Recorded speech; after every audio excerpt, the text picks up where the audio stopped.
Sure. I'm Jeff Regan, and I'm the Democratic candidate for Sangamon County Sheriff for the 2014 November 4th general election. As I mentioned earlier, I ran in 2010 against a strong incumbent, garnered nearly 30,000 votes, established a grassroots campaign that's really paying dividends as we kicked off the 2014 election run. So I'm born and raised in the north end of Springfield, attended Lanphier High School. I was raised by a single mother. My younger brother and sister and I were raised by a hardworking single mother who worked for about 36 years at Franklin Life Insurance Company as a secretary. I attended SIU Carbondale, Southern Illinois University at Carbondale, and received a bachelor's degree in Administration of Justice in 1980. In 1982, I enlisted in the Illinois Army National Guard in the 233rd Military Police Company to kind of kick off my experience in law enforcement. I was currently engaged in applying for police departments to include the Illinois State Police and the Urbana City Police Department. So I enlisted in 82, went through basic training and advanced individual training, came back, and I was an MP for about 4 years before I attended officer candidate school. I was applied and was accepted into the Illinois Military Academy Officer Candidate School, and in 1986 I got my commission as a second lieutenant. So in 1983, I got my first police job here in Springfield at the Capitol Airport as a public safety officer for the Springfield Airport Authority. I was there for 2 years and then was hired by the city of Urbana, where I was hired as a patrolman for 3 years, and then 2 years, and then 3 years as a detective. My role in the Detective Bureau was investigating crimes against children, sexual abuse, physical abuse, those kinds of things, and I did that until I was hired by the Illinois State Police in 1990. And I was with that agency, rising to the rank of lieutenant when I retired in 2008. Simultaneously, with the state police, I was also in the Guard. I did 23 years in the National Guard. Went up through the ranks. My last assignment, I was a battalion commander, lieutenant colonel, when I retired in 2003.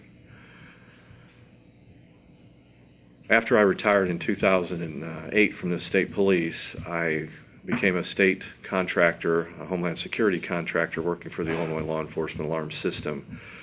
I managed 5 program managers, basically south of I-80, managing grants, buying equipment, facilitating training, and in conjunction with establishing regional special response teams, rolling out communication equipment. The Starcom radio system was implemented, and I helped roll that out statewide.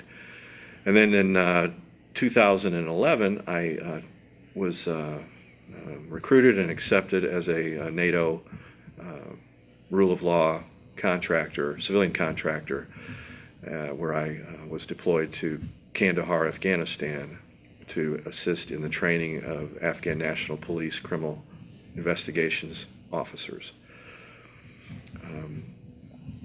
Then most lately, I went back to school again. Well, this is my second time. I got my master's degree as a result of having the GI Bill, the Montgomery GI Bill. I took advantage of that, received my master's degree from the University of Illinois at Springfield in political studies in 1996. And then in 2009, as a result of being on active duty at the Pentagon for a year before I retired from the Army Guard, I received additional benefits, and now I'm pursuing my doctoral degree at the University of Illinois. In fact, I just completed the coursework this past summer. I just learned from my dean yesterday that I'll be taking the comprehensive written exam from October the 10th until November the 10th, right at the end of the election. I will be busy. We'll have some time in the last 4 or 5 days. Yeah, exactly. But I'm looking forward to it. I'm ready for it. I'm ready for the end of the last 35 days of the election as we roll it out today. So I'm the proud father of 2 veterans. My daughter Erin did 4 years active duty with the United States Coast Guard. She's currently in the Coast Guard Reserves. She attends Southern Illinois University at Edwardsville, and she'll graduate from the nursing school this December. And my son Kevin is currently in the United States Air Force, and in fact, this is his last day. He will return and start his collegiate adventure here. He'll start in January, obviously, since this semester's already started. So that's a little bit about me, my background.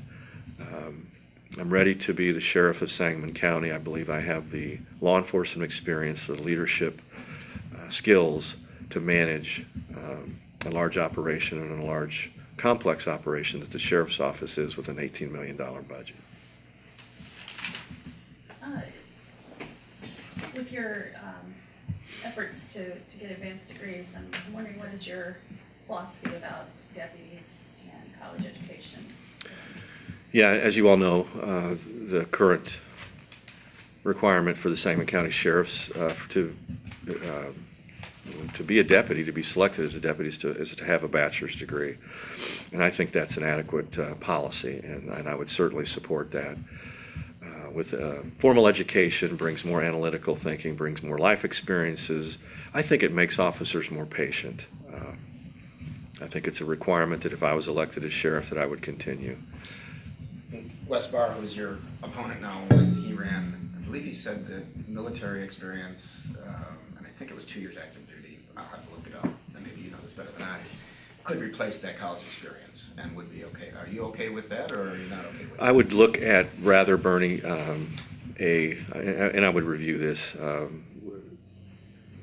when soldiers are deployed, and all the services, we won't just limit this to the Army, when all service members are deployed to a combat zone, like Iraq or Afghanistan, as we're winding down in that theater, they require a different set of skill sets. They require different physical capabilities as far as passing a physical fitness test, more stringent medical requirements to deploy.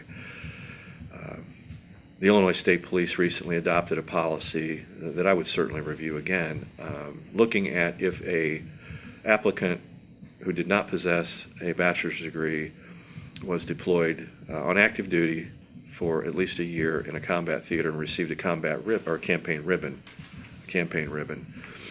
then that officer would be eligible to waive their educational requirements. I would look at that. I think that brings a unique set of skill sets, and a tactical awareness, working under stress. I mean, I don't think it gets any harder than that. So you say you'd look at it, but that doesn't mean you're committing to it yet? No, I'd certainly review that. Yeah. Okay, at this point, your bachelor's degree to be a deputy, yeah. And that's it. Is it the same for jailers, correctional officers? No, they do not require a bachelor's degree. Okay, and do they have a 2-year college requirement or any other college? No college requirement. And do you want to change that at all, or leave it where it is? I think I would leave that currently the way it is. Yeah. So I hope I've answered your question. Obviously, I'm an advocate of education. I'm still living it. I mean, I've been going to school most of my adult life. This will end it, I hope, with a successful award of a doctoral degree, and maybe I'll be one of the first doctor sheriffs in the state of Illinois. So what's happened in the last month, I think, is really raised the country's awareness about the increased militarization of police forces. It certainly has. And how's that fit with the line of questioning that Bernie was pursuing? It seems to me there's quite a difference between education, the way you described it, to help people become more patient and more aware, sensitive, and then what the military kind of more formal.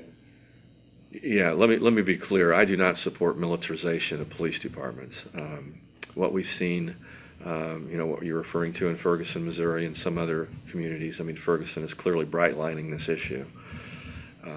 I don't believe that police departments were formed other than to protect and to serve.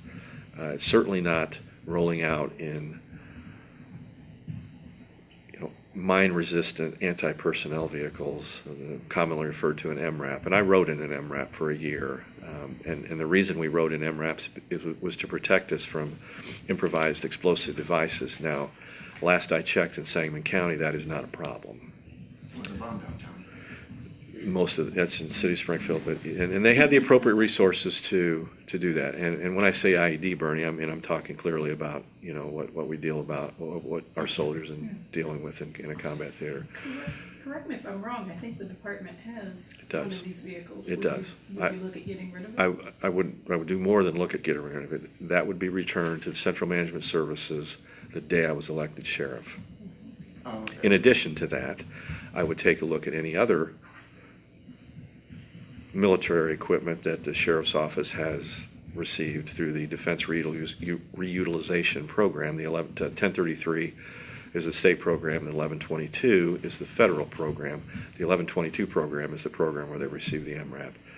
They received it at no cost for the item, but they spent $7,000 to transport that vehicle from, I believe, Texas to Springfield. I do not support that. Look, there are plenty of assets in Sangamon County, particularly in Springfield, in regards to armored vehicles. There are police versions of these vehicles. It's called a Lenco. A Lenco Bearcat is what the most commonly purchased vehicle in the state of Illinois, and there's a larger version of that called the Bear. There's tactical applications that those vehicles were built for. They are explosive resistant, but mostly small arms, though they are up armored more than any other response vehicle that's available in Springfield. The state police have them, Secretary of State have them, Springfield Police Department has it. So we would have access to those types of vehicles. So I wouldn't be limiting the sheriff's office by returning this MRAP back to the state of Illinois. There was a situation shortly after they got it that there was somebody barricaded in the house and Right. they used it, and they say the intimidation worked perfectly. We were safe and we were up in front of the house and he came out. So they are already claiming that that was a useful thing to have. They have the Sangamon County Sheriff's Office has another vehicle, another armored vehicle. It's an armored personnel carrier, a wheeled vehicle. It's my understanding that vehicle had a mechanical malfunction, and the MRAP was sitting there, and once they got it started and got it cranked up, it may or may not have facilitated a successful endeavor to, a successful end to that event. What I do know is that just getting that vehicle to the scene was a risk. It's a difficult vehicle to drive. The operators of an MRAP receive, that's their job. They go to a school to learn how to drive an MRAP. I am sure that whoever drove that MRAP that night did not receive that level of training. Number two, it weighs 54 tons. I believe that version does. It can't go off-road. It's risking, any county highway or anything. We're fortunate that the temperatures were lower that day, and it was, later in the day when they deployed it, that it just didn't sink into some asphalt pavement. When you said back to CMS, is that federal? Or CMS, Central Management, State of Illinois. You can get it through that somehow? Yes, Federal program through the state, or Right, something like that work? right. There's a coordinator that runs both the 1033 and the 1122 programs. So that coordinator worked with a screener from the sheriff's office that CMS authorizes and approves to screen those kinds of that military equipment, and they manage that, and they also will take equipment back. I know we returned a helicopter when I was with the Illinois State Police as the Air Operations Bureau Chief. It was non-flyable at the time. It sustained a crash. The state of Illinois didn't have the money to fix it. The day I took command of that bureau, I returned that helicopter as well. So and someone took it, that airframe, and reused it. They're using it in Chicago. What else I think I read we had like hundreds of rifles that came to Sangamon County, Well, that was a little. Is that some sort of automatic weapons? Or? Yeah, those would be variations of the M4, M16 rifle. Now, you know how many the sheriff's office has, and would you keep those? I would look at how many. I do not know how many the sheriff's office has. I believe that number was a roll-up of all the agencies in Sangamon County. Certainly, if the sheriff's office had that many, I would really scrutinize that. But I don't believe that to be the case at all. There is successful rifle programs from that agencies to include I think one of the finest agencies in the country have, and that would be the Illinois State Police. I'm not sure if the sheriff's office has a rifle program or not. I would scrutinize that, make sure the policy's adequate. And then, you got to look at some of this equipment, Bernie, because it's old, it's aged. Is it being taken care of? Is it being maintained? So you would evaluate that when you get there. You're not sure yet about the rifle part, if they have any, and if you give that. Right. The MRAP is the thing they have that you would give back. Right, yes. Yeah. Have you had an opportunity to look at how much money is being spent on training over there for any of these things? They do have a training budget. They have a training budget for not only the sworn, but the correctional side as well. I don't know the dollar amount off the top of my head, but I can assure you that my plan to utilize training funds, particularly towards the jail, is something that I'm gonna ramp up fairly quickly if I'm elected. I think it came out in the primary that there was a training budget allotted, and none of those funds were depleted in that fiscal year. Yeah, I think it was but it wasn't. I mean, it was like $1,800. Yeah, it was about Jack $2 kept grand. saying, well, Right. there's another class coming, and it just depends when there's a class. You can't do a quarter of the class or something. Yeah, I don't know. I know those funds weren't utilized, and certainly if there's funds available in the training line budgets, they're going to be adequately spent. And I think training is a big component of my plan when I'm elected to this office, if I'm elected to this office. You talked in your video about restructuring the detective bureau, for Yes. instance. Can you walk us through how it's Yes. structured now and what you see the shortcomings are? Yeah, great question. Currently, there is one supervisor and 9 detectives in the sheriff's office, and they basically work a day shift. They're called out after, and let's face it, most crimes, serious crimes tend to occur after, business hours. So that requires a detective who's trained in, homicide investigations, criminal sexual assaults, the sexual abuse and sexual assault cases against kids that I referred to earlier. So that detective has to come out and respond to the scene. That's currently how it's being managed. The $1 million overtime budget, and it's a line item budget in the sheriff's office, is used fairly extensively because of call-outs. And those call-outs also include what the SWAT team is, the Special Weapons and Tactics team, and the crisis negotiators, and even canine handlers. So if we have a critical incident, any or all of those components would need to be called out. My plan is to, on the investigative side, on the detective bureau, is to have a second shift of detectives. They're in plain clothes, unmarked cars, and they would respond to a call for investigative service fairly quickly because they're already on the street. In addition to that, increases our patrol capacity in a more covert fashion. And I agree, some of our unmarked police cars might as well have light bars on them and stripes, but nonetheless, it's not a marked car, and they would be deploying, all over the county. So the bottom line is, initially, the overtime requirement would be reduced because those officers are on the street. Under my plan, we would have a 18-hour coverage by an investigator on the street where currently there is 9 hours. So we would basically be doubling our capacity with the same amount of personnel. It's just redeploying assets that are already in this detective bureau and putting them on the street. Which 18 hours would that be? It'd be from 7 to midnight-ish. Yeah, they get their hour lunch thing going. So that require union negotiation? That would not. They would be in their job. They would be in their job task role, and the shift bid, would be a part of that. Who's going to be working that other shift? Absolutely. So seniority would come into play, and any other bargaining rules and regulations would be adhered to. But having said that, we gain again the same amount or double the coverage with the same amount of personnel.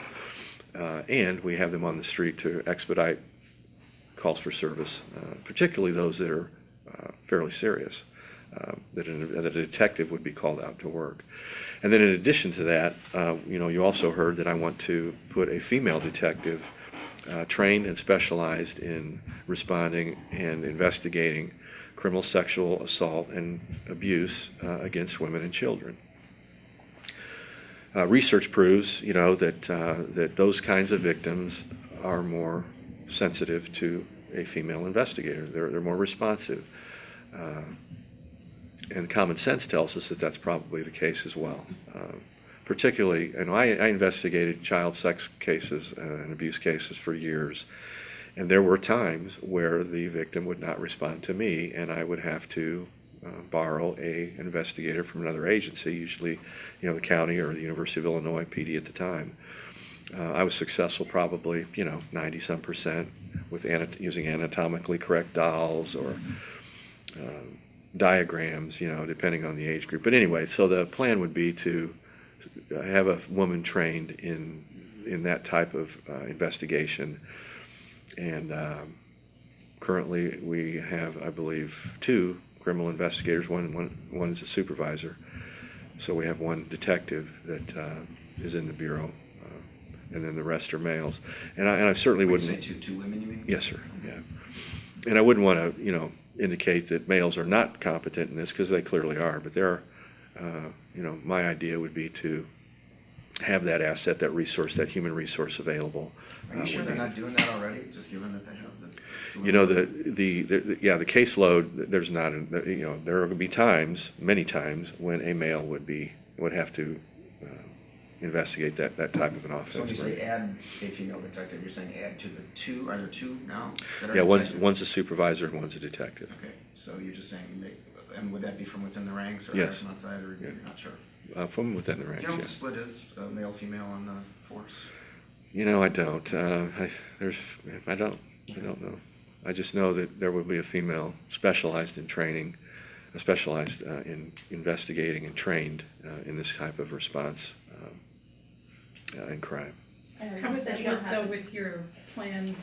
Because then you hit an issue of, having to call her out for cases if she doesn't happen to be the one on patrol. We would have 2. At that Okay. point, we would have 2. Yeah. So we would have one on each, right? And do detectives, just on the other thing, not now patrol? No, not at all. To just investigate? Yeah, I mean their role is right. It's pretty much focused on their individual cases, and then the other benefit, if it starts off with the investigator, dealing with the incident with the victim from the get-go, that relationship's established right up front. The victim knows who they're contacting, who they're working with, who to check with on the case progress. It just facilitates. There's no handoffs. And in times, a deputy may be forced to start this investigation, and he or she may not be specially trained in handling, specialized evidence. Certainly not the interview techniques. There's a lot that goes along with those kinds of cases, and it's very sensitive, and the opportunities to botch it or to fail in what really should be done are then pretty much eliminated under my plan. So, are you saying there would just be 1 woman trained in this, or? There's there would be an additional woman, yes. And in addition, and you think the 2 that are doing it now are trained in this? The 1 female, I don't know. Okay. I don't know. I'm just wondering, because if you have 1 person, then there's vacation time, and the Right, person right. won't be there. Right. Yeah, I mean the bottom line is we would have 2 females that would be trained in this, in addition to the male detectives that are already in the bureau. What kind of caseload do the detectives typically have? It's fairly extensive, but it's manageable. There's a case review process that I'm very familiar with my law enforcement background, with established timelines and did you get the proper reports submitted in time. So the caseloads are manageable from the detective bureaus currently investigate. So I don't think that that's an issue, and wouldn't be. Again, proper case review is critical to managing those so that things don't fall through the cracks, expenses are met, paperwork is filed and submitted for the state's attorney review, in a timely fashion. And, and then those records obviously are, then they're available to you. I wrote something about your idea to put cameras on uniforms and vehicles. Right. And when I talked to Jack Campbell, he said that they're trying to get, their vehicles cameraed up, and that would cost, they estimate, like $700,000, and body cameras would be a lot more, and they cost $700 per. And you're saying you could do everything you need for $30,000, which they said, Campbell said was impossible. So how can you once again justify how that cost makes sense and the numbers that you're talking about? Yeah, clearly, Under Sheriff Campbell's referring to equipping everybody in the department, and the days of everybody having one of everything are gone. And that includes cameras. There's currently dash cams that are not being deployed, that are not on the street. They're in a storage space in the sheriff's office, because the policy currently with the Sangamon County Sheriff's Office, it's at officer discretion whether they want to have a camera in their squad car. If I'm elected to sheriff, they will have a dash camera in their car. And there's equipment that's available currently at the sheriff's office to facilitate that. The only car that had a dash cam on the street most recently was the DUI enforcement car that was taken off due to the sheriff's decision on the budget. But to get back to the dash cam, my plan. So clearly, I would buy enough cameras, a data warehouse, a cloud-based data storage system, and the docking station to equip all of the on-duty personnel in the sheriff's office. And then in addition to that, we'd have spares, in the event that we had a mechanical issue with one of the cameras. And the Taser International camera is the one that I looked at. That's a very popular camera that's being used. It was in the Rialto, California study that I showed you, Bernie. And it's affordable. It's a $399 device, and so That's a body cam? It is a body cam. Yeah, it's worn on the front of the uniform. And there's grant funds available in the state of Illinois as I speak through the Department of Homeland Security. Those funds are managed by the Illinois Law Enforcement Alarm System. It was about $1 million for cameras, a camera grant.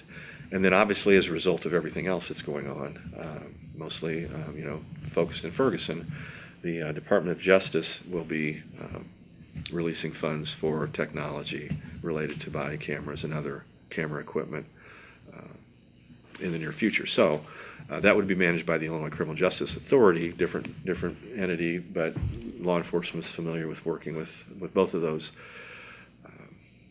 grant managers for equipment and training. Just another question on this camera thing. You talk about jailers, correctional officers also wearing them. Right. I'm assuming that a lot of their contact with people is maybe in odd situations. Maybe people are taking a shower or having some kind of a fit. Absolutely. How do you deal with privacy in a jail setting and allowing people to do their jobs when you want them wearing cameras every time they come in contact with an inmate? That is what you want, right? And then how do you deal with those issues? Right. There's currently camera systems, video camera systems installed in the jails, and those are appropriately installed in areas where they're needed. Where they're needed, and they don't invade personal privacy. But it's a jail. In instances where interaction with inmates occurs between a correctional officer and in an incident, then I think a body camera should be utilized, and that would be it could be an encounter in a cell, and it may be that there are times when inmates are placed in positions where they're they might be naked, they might be inappropriately using language, that kind of thing. So that would have to be with the state's attorney's office. We'd have to take a look at that final video to make sure that the privacy rules were adhered to. But having said that, the record is collected for the benefit of the officer and the benefit of the individual that's involved in that encounter, whether it be in the jail or on the street. research has shown, and the Rialto study is a classic example of that, the Rialto, California Police Department, a population of about 100,000 people, had 54 officers on the department. They did a study with body cameras, and the reduction of incidents in using officers using force was reduced 80%, and then 60% of the complaints against overuse were also. But that was not correctional officers, right? No, this was on-duty Okay. police officer The other personnel. thing about correctional officers, and again, you mentioned naked, okay, what's to stop the inmate from worrying that the guys in the control room are gonna look over that film later and just get their, you know? Yeah, you can't. So how do you avoid Yeah, the that? technology. How do you guarantee that? Sure. The technology prevents viewing that video. It goes into a docking station, and then it goes into a cloud storage that's managed by a supervisor. So that video in that camera cannot be viewed other than by supervisors after that data is downloaded. And so that protection, you know, that the ability of someone to look at this inappropriately, I think, is reduced significantly. How would you envision the cameras being used for officers out on patrol? Would this be something that they activate if they come into contact? No, Or is it continuous? the technology that the body camera incorporates is beyond the officer's control. Is beyond the officer's control. I have a question in a different part of what you talked about. My name's Kenley Wade. I didn't meet you when I was a little late coming in. Nice to meet you, sir. I'm concerned on the healthcare training. Mhm. Have you talked to healthcare providers about this and what they might be able to assist with? And what are some of the specific areas of training that you want to pursue for the correctional staff? Yeah, and that's a great question. In 2010, I debated with the incumbent at the time about how inmates were scrutinized for medical and both physical and mental maladies. As it turned out, the contract for that current provider was canceled. I think it was canceled as a result of me taking a look at some of the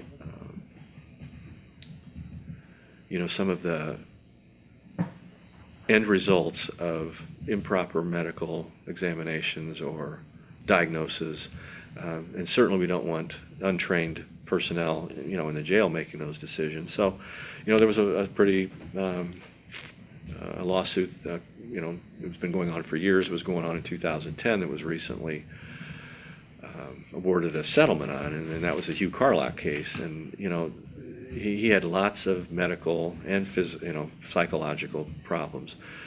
It would be my plan to try and reduce those kinds of incidents that by training the correctional personnel in recognizing symptoms of, is it a diabetic reaction? What are the symptoms of a bipolar person? What are some of the psychological symptoms or signs that it's not a combative inmate that I'm dealing with? There may be a medical condition or a psychological condition that's associated with that behavior. We need to have personnel in the jail that recognize those symptoms, and there is training available through the mobile training centers, in central Illinois. And there's also training through the Sheriff's Association, the Illinois Law Enforcement Alarm System. So the training is there. It's just taking, and obviously the money's there. There's funds that specifically address deputy training or correctional officer training. So that's what we need to look for. We need to make sure that those officers that are dealing with that population, that specialized population within the jail, are trained to recognize symptoms that may be other than combative when it appears that there's an inmate that's a combative personality. Is the data that shows that some training has occurred or none training, no training has occurred? What's your premise around? I mean, I agree with that as something that should occur. Yeah, the data What do you know about the history? the data points us that there's not proper training being What about utilized. like CPR? And yep, and that falls in the medical They side. have that together, There are personnel that are trained in CPR and AED. It's an annual certification process. I don't believe there's enough. Under my plan, they would all be trained in CPR and AED, and make sure that an AED is accessible. Then in addition to that, I would have at least one on duty 24 hours a day EMTP, which is a paramedic. There's training that's available to rise to that level of specialized medical care, and a paramedic, that's just like an ambulance personnel in your jail, and it's very specialized training. And I know there's officers that would be interested, correctional officers that would be interested in receiving that, because let's face it, it protects everyone, Do you know how long the training is needed to become an EMT? Yeah, it takes several months. Yeah, it's 6 months long. Given the general nature of things, people who got the training would then assume that they're a better employee and should be paid more. That's a great question. With more skill sets, perhaps, there could be some incentives. I'm not saying it would be monetary. That's a contractual issue that would have to be explored. But there are other avenues Think to. about what it takes to motivate people to change.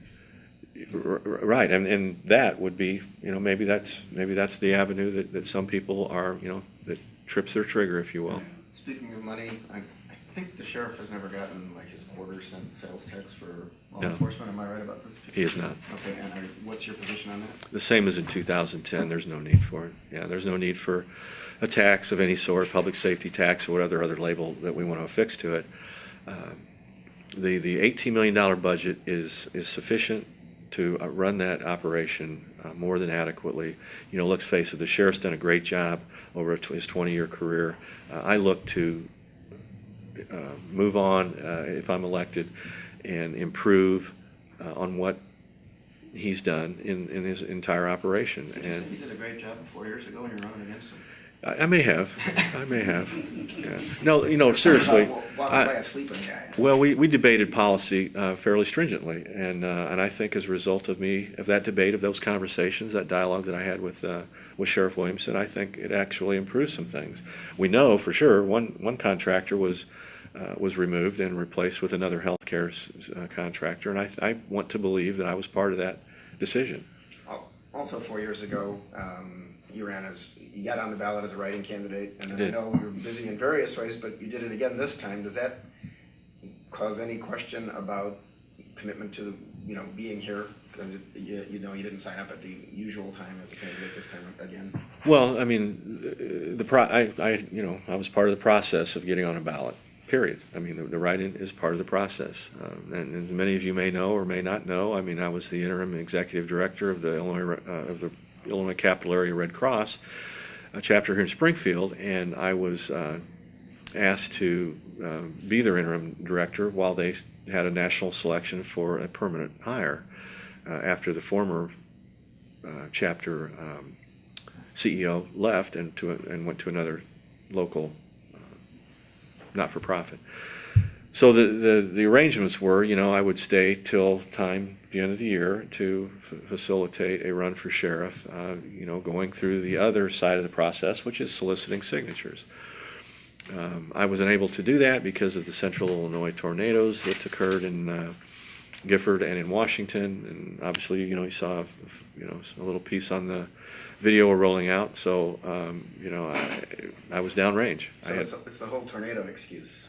It is, yeah, and really, I mean, I would pray that I could have gone through the process as was originally planned, but the bottom line is I received twice as many write-in votes as needed.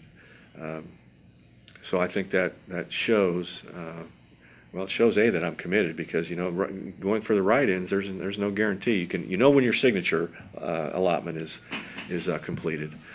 You go to the polls on the primary day, and you hope that there's enough votes and people that are confident in you that you will get on the ballot, and that's what happened. Yeah, one other just kind of a political question, and as you know, I don't remember the last time we had a Democratic sheriff. It might be discussion, right? It was in the 70s, yes, sir. Yeah, and we're something 55 to 60% a Republican county. The city is about split.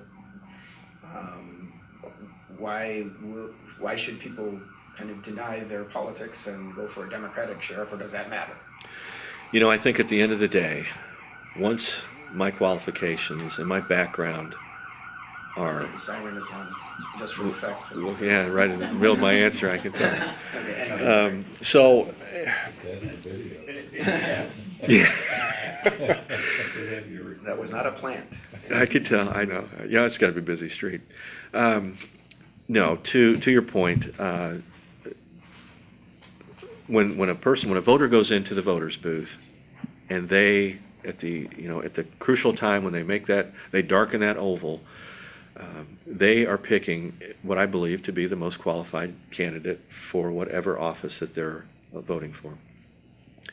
In a general election, there's no, you're not claiming your party, so you go in and you vote for the most qualified person, and I believe I am that person.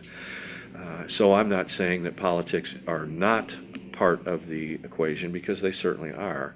We've walked thousands of doors at this point. I just ordered another 10,000 pieces of walk literature. We've passed out 15,000 pieces, and we're going door to door. And we're hitting every door, whether it be a Republican or I don't know. What I want to do is put myself in front of the voter, show them my qualifications, my background, and my skills, and say, okay, on election day, make the decision that who you think's going to be the best sheriff. And I think I clearly demonstrate that it's me. Certainly, there are folks that lean towards their party line, and I understand that. Well, can you say why you are a Democrat, and if it has any manifestations of how you would be sheriff different than a Republican might? I voted Democratic, my whole voting career. I accept a lot of both party platforms as far as, social issues, and those kind of things. But at the end of the day, I'm a public servant that's elected to protect and to serve. And I don't believe that when someone comes or responds to a crime, and as a sheriff, I would be representing this agency, as long as we're representing that agency professionally and doing the job that we're tasked to do and paid for by tax dollars. I don't think anyone cares what your party is. What about personnel over there? You've got probably a lot of people who've been hired by Republicans over a long period of time, and I'm not exactly sure the process of hiring everybody, certainly. If there is anything beyond merit that gets dealt with, do you envision that? Do you envision any big changes in personnel or the top ranks if you go in there? Yeah. I'm sure there's a lot of people that have been loyal to the sheriff and to, that are probably friends with Mr. Barr working with him. Yeah, look, there will be a restructuring of management. I have an idea and a plan that would flatten what I believe to be a top-heavy table of organization and command. And that happens over time. You see it with organizations that are led by a chief or a sheriff or a director of the state police in those cases. And there's a lot more changeover, in an agency that I came from, the Illinois State Police, than certainly some sheriff's office occur. There will be 41 sheriffs elected in November. Mm-hmm. There's 102 counties, 102 sheriffs. So it will be a big handoff. Ellery Faulkner, 40 years. Neil Williamson, 20 years. Some names that just come to the top of the list. But there will be restructuring in the sheriff's office, and it isn't based on politics. It's based on qualifications. It's based on a table of organization that I believe can be flattened out, removing excess that supports positions in other capacities. So if I would eliminate, as an example, a captain's position, because I don't believe that particular position is needed. How many captains are there? There are 4. And you would eliminate them? What would they become? It would roll. What the hierarchy becomes is they go back to that captain, whatever position that would, whatever bureau or entity that person would be occupying, would go back to their former rank. Really? Really? Is that like patrolman or what? No, they're more. They're at least a lieutenant. It could be a captain, yeah. So does that? But more than go likely out of the lieutenant. office and put them on the street, those 4 people, or? It could. It would trickle down. Yeah, it would trickle down. There's those that would probably elect to retire. In fact, that would probably be a course of action of more than several Sangamon County Sheriff's Office personnel. And would you have an undersheriff? I would not have an undersheriff. No. And what would you have, a chief of staff, or? I would look at a chief of staff that would run the day-to-day operations as far as the day-to-day operations go. As the sheriff, I would be obviously in charge and responsible and accountable to everything that occurs during my tenure as sheriff if I was elected. But I would look at a chief of staff, certainly, and again, it wouldn't be an undersheriff, but the chief of staff concept is something that I'm familiar with, based on both my military experience and we had them in those functions operated in the Illinois State Police, and I think that's it's a critical position where that person is connected with everything that's going on with the office, so that I have one person that I can deal with on a day-to-day basis. The other on that topic, the other process that I would implement would be what we called, the New York City Police Department called it CompStat. It's computer statistics, and it's more, the 21st century is PerfStat, which is performance statistics. And obviously with my background, I view data and I like to analyze. I'm an analytical, that's how I'm wired. So what that brings to the table, what that brings to the sheriff's office operation is accountability. Because we would look at crime trends, we would look at methods of operation, we would look at what other agencies are doing, success-based performance practices that that work, and we know they work. And if there's a spike, if there's a deviate, if there's an anomaly, if there's something out there that gets our attention, that commander will be responsible for addressing it as a part of our team. So if there's a spike in burglaries, what are we doing about it? What's the investigation piece doing with it? I already have 4 under non-marked vehicles, and I have some eyes on the street that aren't in marked cars and wearing uniforms. But the performance stat brings everybody to a table once a month, at least once a month, and we explore issues within the sheriff's office. We explore any trends that may be going on as far as peaks in crime. We'll look at successes, what's going right, and then we would share that as around the table, those best practices. But what it does is it puts that commander in somewhat of the hot seat, like I'm sitting here today, telling you why I think I'm the better candidate than my opponent, what I can do, and why I should do it. And that's the kind of environment that this performance stat meeting occurs in. So again, back to the structure, I think it's top heavy. I think it's time to analyze the table of organization. I believe I can make some changes that facilitate saving money and that make the operation more efficient and effective. Are you satisfied with the number of women and minorities? I'm not. No, absolutely not. How would you address that? Yeah, I would have a plan with a more robust recruiting effort.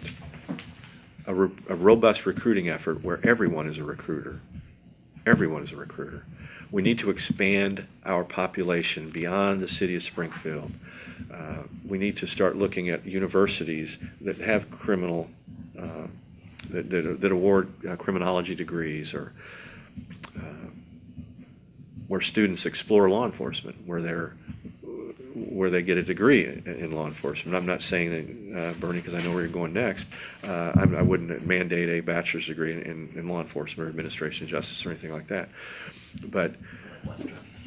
right, or Southern Illinois Southern, University. okay. That's my alma mater. I'm a Saluki. So there is not a robust recruiting effort, and I think as hard as the sheriff has tried to do that, as hard as the city of Springfield Police Department has tried to do that, I believe we need a collaborative effort, and that's one of my 3 pillars of my re-engineering plan that some of what I've briefed today. That collaboration needs to be in conjunction with recruiting efforts in this area. I think that there are those that would prefer to be a county deputy than a city police officer. Those that would prefer to be a county deputy then would prefer to be a state trooper. They're in their community, or they're in a community, placed in a community that's, has both rural, has both urban. It has a lot of opportunities. It has a great educational environment. We have a lot to offer in the city of Springfield. And I would propose in my collaboration piece that a robust recruiting effort would be part of it. And then real quick, just the other two. Besides collaboration, I would be, and I've spoke to some of these points, it's asset management. Are those in the right position doing the right job? I do a job audit. We'd look at, I talked about the equipment issue earlier. Are we using joint purchasing that the state of Illinois offers to purchase all of our, or to take a look at purchasing most of the commodities that the sheriff's office uses, and the jail uses a lot. There is anything and everything, because we have a state correctional system in the state of Illinois. I think we need to use joint purchasing more effectively and more broadly than just buying squad cars. And then finally, the personnel deployment. I spoke to our plan for this it's an enhanced patrol strategy that has a enhanced patrol unit as part of that. So that enhanced patrol unit, again, is the part that, part of it is the 4 detectives that would be working an additional shift beyond the 8-9 hours that they're currently working. Re-engineering is something that is used that helps facilitate successes that are already occurring in the sheriff's office. And again, I think the sheriff has had a great deal of successes, and I certainly want to build on that and his best practices. But in addition, there's ways to improve. I want to get one more question if you don't mind. Sure. Mayor Emanuel caused a bit of a stir last week when he suggested that the legislature look at making possessing small amounts of narcotics a misdemeanor, a ticketable offense. Right. To Sure. Start straightening out some disparities in sentencing, relieve pressure on the jails, etc. What do you think of that? Yeah, minimum sentencing has impacted correctional institutions in the state of Illinois to a great extent. But at the end of the day, as the sheriff, you enforce the established rules and regulations, whether it be a state statute or a policy within the sheriff's office. Certainly, the Illinois Sheriff's Association is our lobbying entity, and they explore lots of different, different legislative pieces that would benefit the sheriffs in the 102 counties that they serve. But again, at the end of the day, whether it be a ticketable offense versus an arrestable offense, at the end of the day, we do what the law requires us to do as police officers. So, So no opinion yet on that? well, it's still work in progress, as is the eavesdropping piece with the cameras that I suggested. At the end of the day, I would enforce, and the deputies of the Sangamon County Sheriff's Office would enforce those rules and regulations that the Illinois General Assembly make into law, and that's our job. My question was back to your recruiting process. Yes, sir. I like the concept and practice of grow your own, and I just wondered what your thoughts are in creating some kind of Explorer program in high schools and a direct collaboration with the school systems to Yeah, absolutely. encourage that. And they used to have an Explorer program in the sheriff's office. I would certainly, that's going back in. In addition to that, a sheriff's academy. The Springfield Police Department has a Citizens Academy. I talked with Chief Winslow on some other collaborative efforts that we could join in, and that Citizens Police Academy that the Sangamon County Sheriff's Office used to have. We'll have another opportunity for citizens to come in and learn what a deputy does. We don't have that now, and yes, they do, and they have a marvelous program. In fact, did you go through it? Yeah. Are you going to DC here soon, or did you go to? No, I went here. Right. They don't have a field trip to DC. No. Oh. If they did, they didn't offer when I was. This class is just, I'll be making a phone call. well, I don't want to get my FBI federal brothers and sisters, but yes, there's a field trip to DC because the class that's in there now is getting ready to go. So, but yeah, they do it, and it, just a lot. New station agent who has introduced something that we didn't have. And I met him. Agent in charge. Yes, sir. And I met him recently. Yeah. So again, it's an opportunity for the public to come and view, youth, and grow your own it's critical. It's critical. We have to break the culture, if there is that culture, and I think there is somewhat of one, where police officers are viewed as, the enemy. We are not the enemy. We need to get out of our squad cars more. I want to take a look at the community oriented police strategy again. We got away from that. You can't develop a rapport with your colleagues or your the folks in the community if you don't get out of your squad car, if you don't go talk to them. So we'll have more meetings in the rural areas and in the urban unincorporated areas, where we will have a robust effort that applies our jobs to what the community needs.